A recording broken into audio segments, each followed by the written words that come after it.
longtemps on les avait à l'usure, c'est-à-dire qu'on faisait que du galop, on le fatiguait, on voulait absolument le fatiguer. Que là, s'il m'écoute, il faut qu'il aille dans le bon sens, on préfère. S'il m'écoute, je suis pas obligé de le forcer plein galop. Si, on aurait pu le faire au trot, hein, à la limite, mais ils ont quand même de l'énergie à dépenser. Donc là, non, c'est pour pas faire toujours à fond. On n'est pas obligé de le... c'est pour respecter un peu aussi. Mais ce qu'il faut, c'est qu'ils suivent la position et qu'il aille en marche avant. C'est la seule règle. Une demi-seconde d'inattention ou quoi, et c'est là où il peut faire demi-tour. Et là, à ce moment-là, c'est lui qui décide le sens où il veut, et alors que c'est nous qui devons décider. Donc on s'est imposé dès le premier tour, et après, il n'y a pas eu d'anicroche. Voilà, c'est quand même une forte personnalité. Hein, ouais, il peut démonter la porte. Là, non, mais ça, c'est un choix de carrière. Et lui, donc, il a quel âge? Il a 2 ans et demi, il va prendre 3 ans là, au 1er janvier. En principe, il va terminer sa croissance maintenant.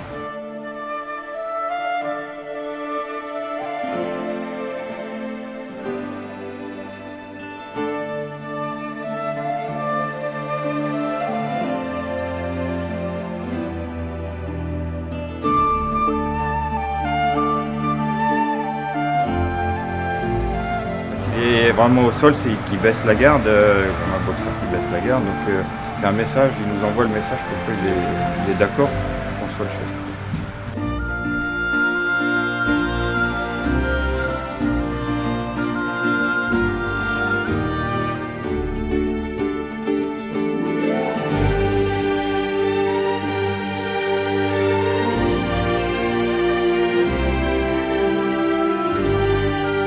Et là on attaque ce qu'on appelle le join up, marcher comme si on changeait de champ, et là il vous suit. Et là il l'a plutôt bien fait.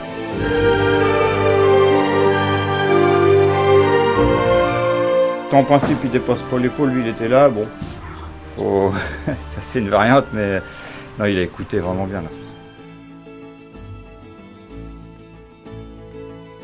Il nous a blousé un peu, il a baissé le nez au bout de la 6e minute, et ça c'est pas logique. Et il peut vous endormir. Et en fait, il aurait pu me virer là si j'avais pas fait gaffe. D'habitude, il baisse le nez vers la 12, 13e minute. Par contre, le nez qui goûte un peu, mâchouillé, ça, il était dans les délais. Après, la selle, oui, on voit, on a 3-4 secondes pour la mettre. Là, il faut un peu d'expérience. Parce que si on a la tremblote, on ne va pas y arriver. Il ne faut pas qu'il recule ni qu'il avance. Dans le temps, on avait une demi-seconde. Et là, on a 3-4 secondes. Pour nous, c'est royal, quoi, avec un peu d'expérience.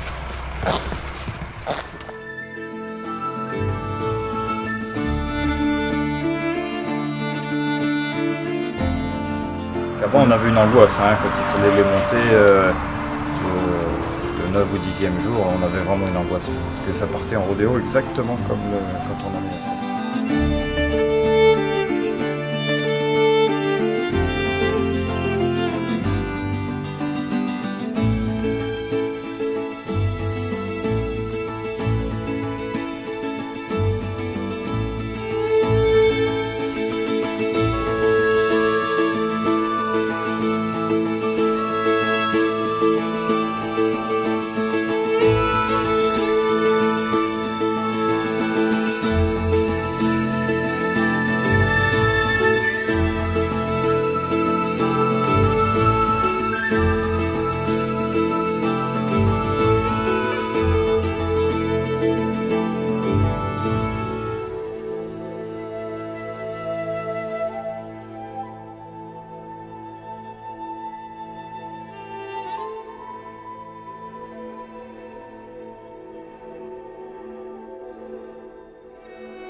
L'avantage du box, c'est qu'il est dans son environnement. Voilà. Il reste à l'habituer à 2-3 trucs, et ça en extérieur, c'est plus dur. Pas la peine de prendre la reste.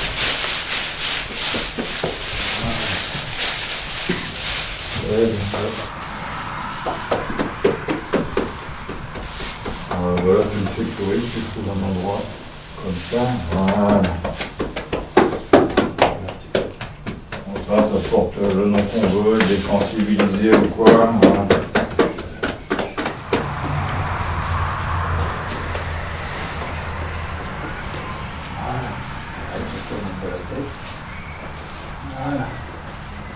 On fait ça, la technique du sac à patates, on en faisait pendant 8 jours avant, ou 4 jours.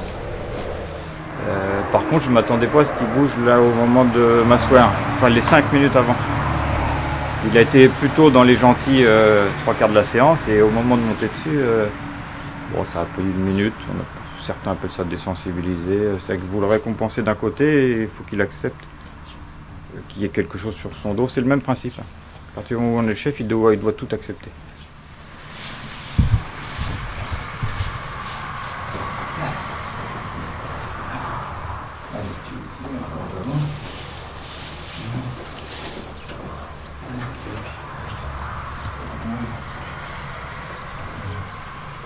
Pour la forme, le volume.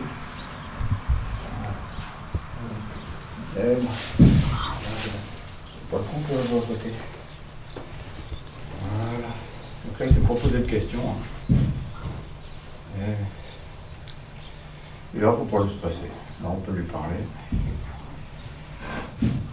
Ça y est, on a entendu souffler. Là, il a accepté. Quand ils sont grands comme ça, il ne faut pas s'asseoir brusquement. Ça, c'est important. Parce que là, on va le stresser. Et du coup, il ne va pas comprendre. Parce qu'il nous fait confiance. Donc là, il nous accepte. Si on le stresse par un coup de jambe ou un truc un peu violent, là il va revenir à ses anciens réflexes et il va partir en rodéo. Tout peut être remis en question. Oui, si on loupe un des échelons, ouais, sur la cinquantaine ou centaine de petits gestes à assimiler, si on en loupe un, oui.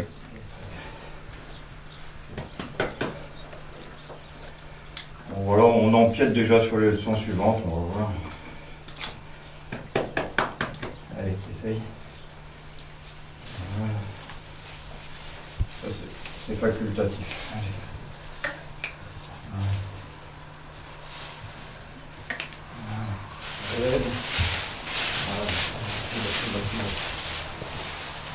Et on lui apprend, là ça a duré 1 minute ou 2, déjà à partir sur le coup de talon. Donc on imite le coup de talon avec ou la main ou la relâche, mais il faut qu'ils comprennent déjà. Ça c'est déjà, on est déjà dans les leçons numéro 2 et 3 là.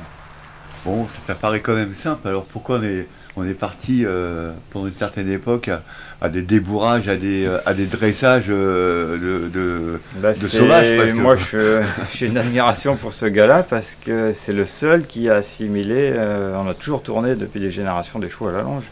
Et jamais on pouvait les monter comme ça, quoi. Oui, je suis en admiration devant ce gars-là et il a observé, il a dû coucher avec des chevaux sauvages, les regarder dans la nature et... Alors moi j'ai appliqué ça au débourrage, hein. Maintenant l'éthologie on peut faire plus d'exercices aux chevaux, mais nous là où on avait du mal c'était plus le débourrage, quoi. Parce que tout le monde est pas doué pour faire le rodéo et tenir comme les cow-boys, quoi. Voilà, d'accord.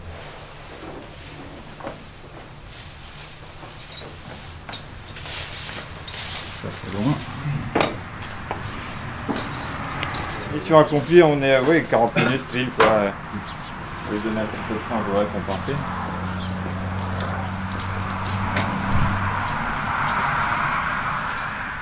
J'ai appris à le regarder. Au début, il le faisait avec une autre personne. Et petit à petit, voilà, je l'ai remplacé, je l'ai fait avec lui et j'apprends doucement. Je pense pas que je pourrais le faire tout seul encore. Il me manque encore de l'expérience. Mais voilà, ça me plaît en tout cas. J'aime partager ça. C'est plus facile avec un assistant. Ça canalise le cheval, lui il utilise l'angle inverse, hein, en se mettant comme ça, mais il l'empêche d'avancer, donc et en même temps il doit le sécuriser. Il doit être bien posé sur ses pieds, détendu d'ici, il ne doit pas lui communiquer le stress. Et une bonne combinaison avec l'assistance, ça facilite, c'est tout 100%.